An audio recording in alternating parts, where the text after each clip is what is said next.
Baba, huyu ndo binti ambaye ataka kumchumbia. Ndo atakuwa mamtu. Unaweza kurudia nikahakikisha ukisemacho. Huyu anaitwa Chiku, ni mamtu wangu mimi. Ndo ataka kumchumbia. Nifanye mazingira ile nimuoe. Chiku. Baba, shikamo. Marahaba. Wazazi wako wanajua uchumba wako? Bado ndo tulianzia hapa ili wiki ijayo tuende na nyumbani. Wazazi wako wote wapo? Ndio. Wapigie. Niwapigie? Huna simu? Ninayo. Sasa mbona unarudia nachokisema? Piga upande wa pili niongee nao. Mzee, wataka kufanya nini? Wakati natangulia duniani haukuniuliza na wewe duniani kufanya nini? Nisinge wewe ungekuepo wewe. Mimi ndo mzazi wako, tulia tukuoneshe ndoa inavyoenda. Sasa unakuja juju ka breki za ndege. Inatakiwa tujuane upande zote mbili siku moja.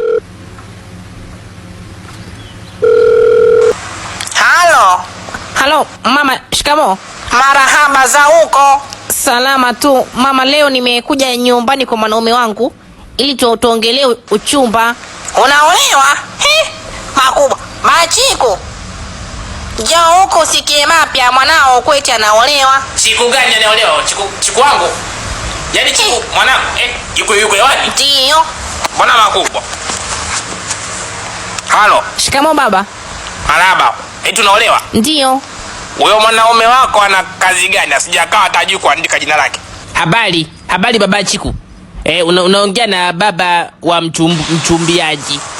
Habari. Eti mwanao anafanya kazi gani? Anakula mpepe na kuchezea shingo za watu kwenye silent area. Yaani ni daktari. Ndio, wa kurudisha maendeleo ya watu nyuma. Mganga. Ndio, wa vitu vya watu. Kwanza naomba niulize kabla sijaanza kuambia kazi ya mwanangu. Mbona mmetahamaki sana kusikia maneno anataka kuolewa? Ndo maana tunataka kumjua kwanza mwanaume. Anayefaa kumjua ni mke wake. Nyie mnafaa kumjua au kumfahamu? Kama kumfahamu mmeshaambiwa, anaitwa Sere. Vya kumjua zaidi ni mke wake, anafaa kamjulie ndani. Machiku, hebu naomba niongee mimi. Naomba. Halo. Mzazi wa upande wa mwanaume, naomba niongee. Mwanangu ameshaolewa mara 4. Wanaume walikuwa wanampiga tu asiki. Anapata wanaume wa ovyo. Maana ndio maana tumeuliza, kwa sababu hii ndoa ya 4 nyingine hii tunaona kama itakuja kutudhalilisha. Na sababu ya kumpiga ilikuwa ni nini? Maana huwezi kumpiga mtu bila kosa. Mimi hata sijui matatizo yao wenyewe. Ndio maana nikawa najiuliza, hii ndoa nyingine ipi achoki kuolewa. Sasa kama alikuwa anaolewa na matatizo, hapa aenda kuolewa na tetemeko. Mwanangu hana kazi. Anakula kuchungulia mfuko wangu. Ukiona kaja na kuku ujue kuna jirani kapunguziwa mfugo bila kujua. Kwenye harusi yake watakaohudhuria ni ndugu nyie upande wenu na rafiki zake wavutashisha za kienyeji. Yaani kiufupi utaona majirani wala majirani. Ndugu zenu wataibiwa simu siku ya shughuli. Vigelegele vitageuka kelele za misaada.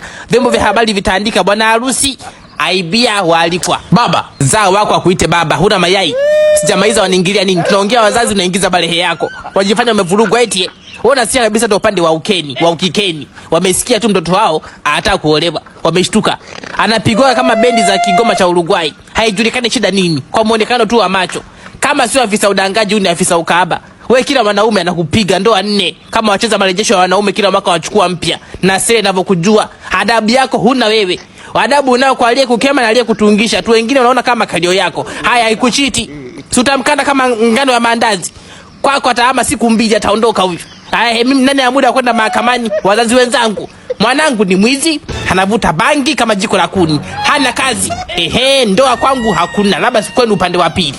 Na sisi huku ndoa hakuna. Maana jambazi. Wewe mzee mwenzangu, shika adabu yako. Tangu naanze kuongea umesikia naongea nataja jambazi.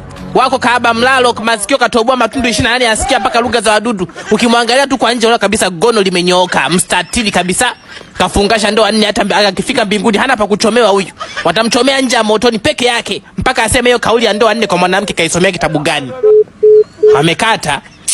Waza asalamu alaykum, siku nyingine akisikia ndoa yako atakuponda mawe. Yaani mambo mengine kudhalilishana tu. Chiku. Niache, mwe baba yako. Ndo kashani mke mkubwa niko hapa. Alafu bwanangu aliniletee wewe sindano ya mkono. Mwili kama umetapikwa na chatu, mifupa haifanyi kazi. Kwenda. Niachie mume. Na wewe naye mimi nazalilika, wewe umekalisha kengele hapo. Sasa mzee ndo nini? Wewe Sere. Wewe nyoko wewe, mbwa mwitu wewe. Mbwa mwitu kiwete na hicho kisoo kama mkasi. Wewe mbwa hizi kupendi, wewe ungekuwa usio mwanangu, wewe ningekuwa nishaukausha nishakuweka nje kama pambo la nyumba.